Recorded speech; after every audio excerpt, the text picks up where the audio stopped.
And I think who says no to this trade is me, but I find it interesting enough to bring up. So, Hmm. right now, we're lacking another big man who can back up Cato. Indiana has 6 centers on their roster and has one of the worst shooting percentages in the league. Okay. Who says no to a Baylor Scheierman for James Wiseman swap? James Wiseman is 1 year younger than Baylor Scheierman. He's 24 to 25. Hasn't really played in a season, but is now fully healthy. They both make exactly 2.6 million and are locked up through the end of next year. So contracts are almost identical. Walk me through Indiana's center rotation again. Isaiah Jackson's starting for them. Obi Toppin is coming off the bench. They have Tony Bradley. They have Jeremiah Robinson Earl, who is a recent first rounder. And they have one other center who's actually pretty good that I'm forgetting about. Jay Huff. Jay Huff has been big for them this Yeah, season. that's So it's really Isaiah Jackson, Jay Huff, Obi Toppin, and then you need Pascal Siakam minutes at the 4. Plus Jeremiah Robinson Earl, Tony Bradley is just like extra centers who are floating around there. yeah, they do have, it seems like, a surplus of extra centers.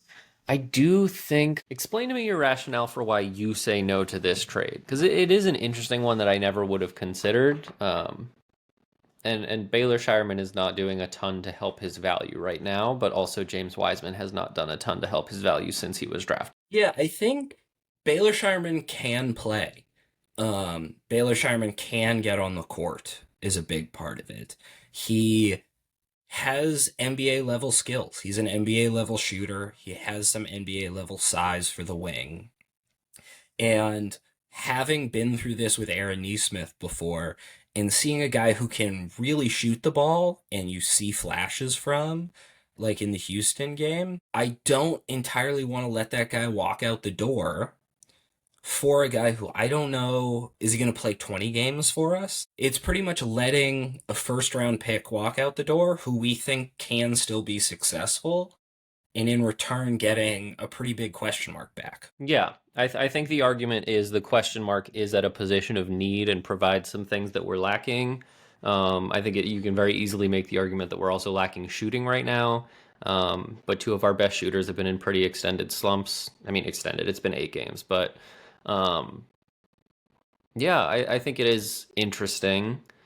Um, I went back and looked at the 2020 mock draft I put out because I remembered I was very high on James Wiseman at the time. I thought you Um, were just high making that mock draft. oh, I was both. Um, but no, I was super high on James Wiseman. I believe the first line of the mock draft was James Wiseman. He's the fastest guy in the draft. He's the strongest guy in the draft. He moves like a goddamn ballerina. This is basketball. What the fuck are we talking about? Yeah. So I was confident. He's another one that's just had pretty consistent back injuries this whole career. And those can really linger, especially in professional sports where you're falling down, you're getting hit, you're needing to stay upright. Well, 300-pound men run into you. So I think he really has the skill set we need, and I believe in that skill set, but just wary about the injury history, similar to Ben Simmons.